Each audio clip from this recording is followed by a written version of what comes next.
Muito obrigado, Sr. Presidente. Aparentemente, tudo o que se quer discutir aqui hoje é tudo menos a realidade portuguesa e a imigração. No entanto, nós queremos discutir imigração. Nós queremos discutir a dimensão e o domínio complexo que mexe com vidas humanas, independentemente da sua origem. Portugal sempre foi um país de migração, da pessoa que procurava melhores condições, tal como as pessoas procuram melhor qualidade de vida, trabalho e até sobrevivência em Portugal. Temos que estar atentos a todos, aos que partem e aos que chegam. O debate que se realiza hoje vem na sequência de uma iniciativa do Governo que apresentou o Plano de Ação para as Migrações no passado dia 3 de junho e que desde logo se iniciou por uma medida legislativa, o Decreto-Lei 37/2024. Procedeu à revogação dos procedimentos de autorização de residência assente na manifestação de interesse, repondo o sistema anterior alterado em 2017 e que permitia, por mera manifestação de interesse, a regularização de permanência para a atividade profissional sem visto válido para o efeito, a exceção que se tornou regra. O plano do Governo que foi apresentado atempadamente trazia um diagnóstico que todos nós partilhamos. Em momento algum, eu ouço alguém deixar de comungar com este diagnóstico. Problemas nas regras de entrada, processo falhado de extinção do CEF, incapacidade operacional da AIMA, perturbações operacionais nos sistemas de controle de fronteiras, degradação do sistema e das políticas de integração, pressão sobre os serviços públicos, complexidade na integração e sucesso escolar dos filhos dos imigrantes, dificuldade no acesso dos imigrantes ao SNS, esgotamento da capacidade dos centros de instalação temporária, centros de acolhimento, aumento dos cidadãos estrangeiros em exclusão, inoperância dos sistemas de retorno, crescimento ainda das redes de tráfico de redes humanas. Ninguém contesta este diagnóstico. No entanto, do conjunto de propostas que tivemos apresentadas, aparentemente ninguém quer estrutural e estrategicamente resolver este problema. Uns questionando o que foi feito e os outros nada fazendo. A situação atual, com cerca de 400 mil pessoas com pedidos junto da AIMA, demonstra que o atual sistema não funciona. Nem esta entidade se mostra capaz, por si só, de resolver o problema das pendências. Daí que se tenha proposto uma estrutura que, de forma organizada, determinada e objetiva, assente numa primeira fase na apreciação de processos e, em seguida, no atendimento presencial para a recepção de resposta, acompanhamento e a integração, resolver a situação daqueles que cá estão. Inacreditável situação à qual o Governo anterior deixou prorrogar com a vida desses cidadãos num limbo.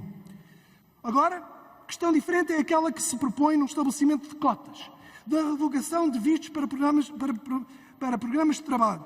Tal implicaria a dificuldade de canais regulares de imigração. E ora é sabido que o país carece de mão de obra em diversos setores, tal como tem vindo a ser sucessivamente referido por empresários, associações e sindicatos. Portugal deve ter portas abertas, mas não escancaradas. Regular sem discriminar, assegurar o tratamento minimamente decente dos pedidos efetivados para impedir redes de tráfico humano, situações de escravidão e de desrespeito pelos direitos humanos. Não será através da obrigação total de expulsão destes cidadãos ou do aumento das molduras penais, mantendo a tipologia dos crimes já previstos, que se alcança essa regulação. Importa distinguir as situações de abuso, de pessoas que se aproveitam para acusar os que vêm trabalhar com aumentos de criminalidade, quando tal não tem respaldo objetivo ou estatístico. Não podemos ceder à demagogia e ao populismo, insuflando medo e criando cenários não provados e de generalização absurda. Não podemos pactuar com o que fomos verificando nas existências das redes de tráficos de pessoas, na exploração laboral e na desumanidade.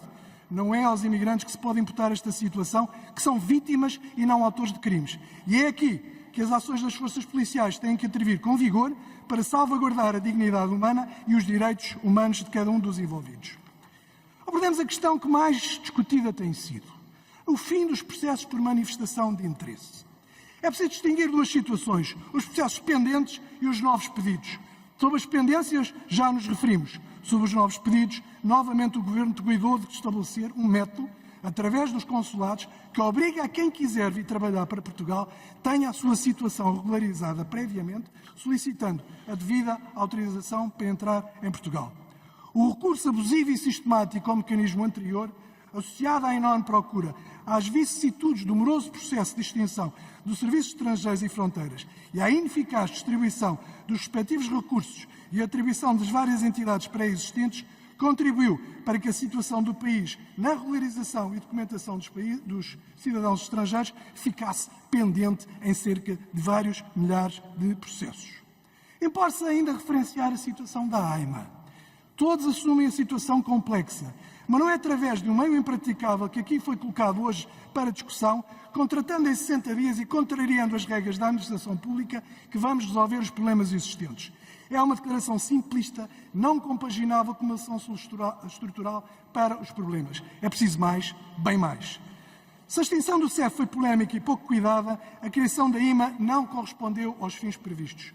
Pior foi a passividade com que esta situação foi tratada, com a acumulação de milhares de processos novos, todos os meses, durante meses, sem ação, sem reação e sem respeito pelas pessoas envolvidas.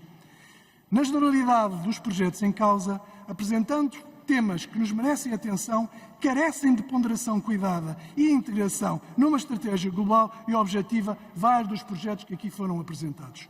O projeto sobre a reposição da manifestação de interesse merece-nos natural desaprovação, mas outros projetos que podem apresentar questões de legalidade ou até de constitucionalidade, importa vir a verificar em sede de especialidade. Além dos diplomas hoje em apreciação, importa deixar claro que estes não têm uma visão global sobre o problema da imigração. O plano para o Governo, que apresentou há cerca de 2 semanas, vai mais longe. Dispõe de uma visão estratégica, estrutural, não é um documento fechado e todos aguardamos contributos de todos os partidos que proclamaram o diálogo e a necessidade dele, mas que pouco ou nada contribuíram para o seu desenvolvimento. Onde estão os contributos preocupados do Partido Socialista? Onde estão os contributos preocupados do Partido Comunista? Ou dos Verdes? Ninguém esteve preocupado em apresentar mais nada que aquilo que estava apresentado.